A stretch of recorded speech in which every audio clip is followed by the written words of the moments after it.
Here's everything that I did to organize my finances. If you're new here, my name is Jane and I create content about personal finance and simple money habits. Bago ako nagsimula na i-organize yung finances ko, I was also just winging it every month. Pagdating ng sahod ko, gastos agad.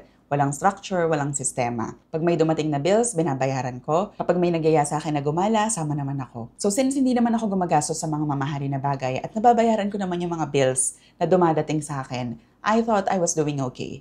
Akala ko okay yun, normal yun. Kasi ganun din naman yung nakikita ko sa mga katrabaho ko. So I thought I was doing okay. Not until napansin ko na in 3 to 5 days, nauubos ko na yung sahod ko. Ganun na siya kalala at dumarating sa point na 1 week before my salary day, nagbibilang na ako ng barya niyan sa wallet ko para lang mapagkasya sa pamasahe ko at ma-survive yung last week before payday. Dumarating pa sa point minsan na nangungutang ako sa nanay ko instead na ako yung magbigay sa kanya. So yun yung naging wake-up call ko na I need to get my money in order. And in this video, i-share ko sa inyo everything that I did to get my finances in order, step by step, and in a beginner-friendly way. The first thing that I did is the most uncomfortable one. Inilista ko lahat ng gastos ko on a monthly basis. Hindi lang yung bills, hindi lang yung transportation, pati yung maliliit na bagay like pagbili ng milk tea or coffee date with a friend. Nung pinost ko to sa TikTok, ang dami nagsasabi sa akin na ang tedious naman, parang ang restricting niya.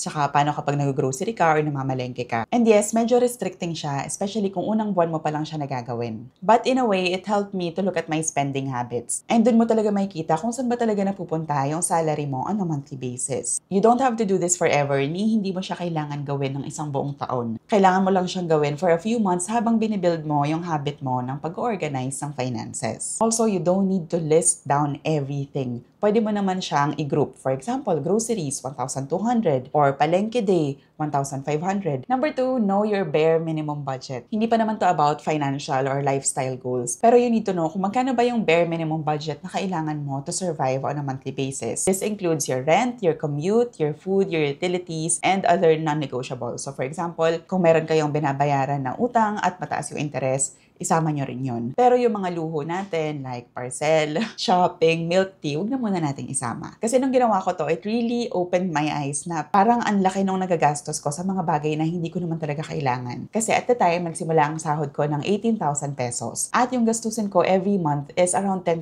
pesos lang. Kasi hindi pa naman ako nagre-renta nun kasi I live with my parents. Kung 10,000 lang yung kailangan ko every month, saan napupunta yung 8,000? Bakit parang kapos na kapos ako lagi? So, doon ako nagsimula na mas maging invested sa pag-organize ng finances ko. Kasi saan napupunta yung 8,000 pesos na yun? Ang laking pera niya. Apparently, napupunta lang pala siya sa mga walang kakwenta-kwentang bagay. Like for example, on a weekly basis, mag-shopping ako. I thought, 200 pesos lang naman na damit, nabili ko lang sa Tianguez. Hindi ko naman kailangan maging guilty about it. O kaya, milk tea, every time uuwi ako galing trabaho, no problem, okay lang yan. Pero na-realize ko when I started tracking my expenses na, oh my God, ang laki pala na nagagastos ko sa mga bagay na hindi ko naman talaga gustong gastusan. So doon na nag-start na mas naging mindful na ako sa paggastos ko ng pera. Number 3, kinategorize ko yung sahod ko. So nung alam ko na kung magkano ba yung minimum budget ko on a monthly basis, kinategorize ko siya. So at the time, meron akong categories for bills, groceries, transportation, wants, and savings. Yes, kasama pa rin si wants kasi ayoko naman masyadong i-restrict yung sarili ko. Number 4, I started using weekly limits. Nung nagsimula kasi akong magtrabaho sa abroad, ang salary na namin doon ay once a month. So medyo na-culture shock ako. Kasi dito diba sa Pilipinas, twice a month. So parang mas madali i-manage yung pera mo. Kasi alam mo na kahit na kinapos ka doon sa first 2 weeks, pwede mo siyang bawiin doon sa last 2 weeks dahil meron tayong sweldo ng quincenas. Nung nasa abroad na ako, once a month na lang siya. So ang hirap i-stretch lalo ng pera. So dapat mas maging creative ka. So, ang ginawa ko, dinivide ko siya into 4 weeks para hindi ako masyadong mahirapan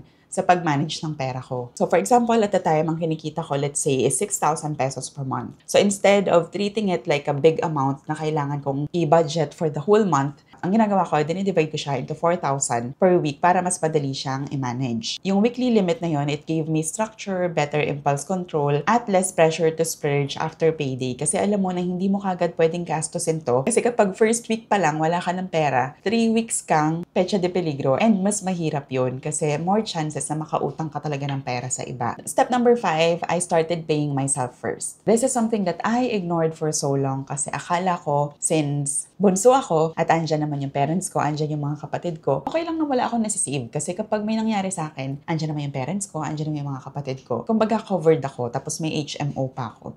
So, hindi ko talaga pinoproblema yung savings. Pero nang nag-abroad ako at nag-pandemic at na-experience ko yung first emergency ko, doon na ako nagising na, girl, kailangan mo talaga ng savings. So, I started saving first before spending. The moment sumweldo ako, ang una kong ginagawa is itabi ko na yung savings ko. Meron na akong separate bank account para sa savings. That way, hindi ako matatempt na gastusin siya on a monthly basis. So, kahit gaano kaliit, kahit magsimula lang kayo sa 500 to 1,000 pesos, ang importante, hindi kayo papalya on a monthly basis. Especially since yung first month, habit building pa lang yan. So kahit gaano kaliit, i-practice nyo sa sarili nyo na naglalagay kayo ng pera sa savings. The pro tip is to make sure na nakahiwala yung savings ninyo sa inyong expense or payroll account. Sa akin kasi, out of sight, out of mind. Kapag hindi ko na nakikita yung pera, ang iniisip ko, wala na akong pera. Hindi ko na siya magagastos. So much better na ganun yung gawin nyo.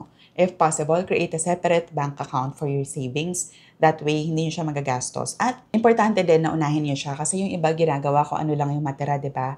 Pero ang tendency kasi kapag hinuli mo siya, what if wala nang matira sa'yo? So wala ka na rin masisave. So, i-treat mo lang yung savings mo like a monthly bill. Isipin mo Meralco bill siya na kailangan mo talagang bayaran. Otherwise, mapuputulan ka ng kuryente. So ganun mo din tingnan yung savings. Isipin mo, this is for your future, so non-negotiable talaga siya. Step number 6 is to minimize your spending triggers. Ano ba yung mga nagtitrigger sa'yo para gumastos ng mga bagay na hindi mo naman talaga gusto gastusan? Once meron ka ng system in place at nakikita mo na kung ano yung mga expenses mo on a monthly basis, mas madali na for you to check kung ano ba yung mga impulse expenses mo. So ask yourself, ano ba yung mga nagtitrigger para mag-overspend ka? In my case, online shopping at saka yung mga maliliit na pa-coffee-coffee ko sa labas. Minimal lang naman yon para sa iba, pero kapag pinagsama-sama mo yun, malaking bagay na din yun. So until now, I'm still working on that coffee habit. Kasi since nakatira ako sa lugar na napakadaming coffee options, medyo tempting talaga siya. So, isa yun sa mga habit na I'm still trying to work on. So, I'm telling you, hindi siya perfect. Dati kasi lahat ng shopping apps meron talaga ako. Meron pa ako mga coffee apps. Tapos, napansin ko, ang dami kong notifications lagi. Tapos, pag may nakikita ako na deals, na-excite ako. Tapos, nandi-trigger ako na bumili. Kasi, syempre, limited offer daw. Tapos, flash sale daw. Tapos, buy one, take one daw. So, ako naman, since bagong sweldo ako, game. Pero na-realize ko na yung mga maliliit na trigger na yon costs me a lot of money. What helped me is uninstalling shopping apps. So, lahat kasi ng shopping apps meron ako, in-install ko silang lahat. Pati mga coffee apps meron ako niyan. Pero kasi ang nangyayari, every time meron silang deals, nagdo-notify sila, diba? So, ikaw naman, parang natatrigger ka na, hala, limited offer daw, kailangan bumili agad. So, yun yung nangyayari sa akin. Every time meron ako nakikitang notification sa phone ko, chine-check ko naman. And then, ang ending, napapacheck out talaga ako. So, I caught myself spending more money sa mga online applications na to. That's why I started uninstalling them. Next is, I started adding 24-hour delay rule bago ako mag-check out. Pag may nakita ako na gusto kong bilhin, for example, meron akong pinapanood na video, may yellow basket siya, tapos parang very interesting. Ina-add to cart ko siya, pero hindi ko siya chine-check out. I'll wait 24 hours muna bago ako mag-check out. And then, kapag na-realize ko na hindi ko naman talaga siya kailangan, tatanggalin ko na siya sa cart ko. Lastly is, I set a guilt-free budget. As I mentioned earlier, meron din naman akong budget para sa wants ko or joy fund ko. That way, hindi ako masyadong restricted. And nare-reward ko pa rin yung sarili ko every now and then. So, organizing my finances wasn't about dahil lumaki yung sahod ko or using fancy tools. It was about building awareness kung saan ko ba talaga ginagastos yung pera ko and creating a system that will help me be better with handling my finances. If you're just getting started and tingin mo overwhelming tong mga steps na binibigay ko sa'yo, pili ka lang ng isa and start from there. So, for example, for this month, just track your expenses. And then next month, balik ka sa video na to and pili ka ulit ng isa. Let me know in the comments kung ano yung napili mo and I'll see you in my next video. Ciao!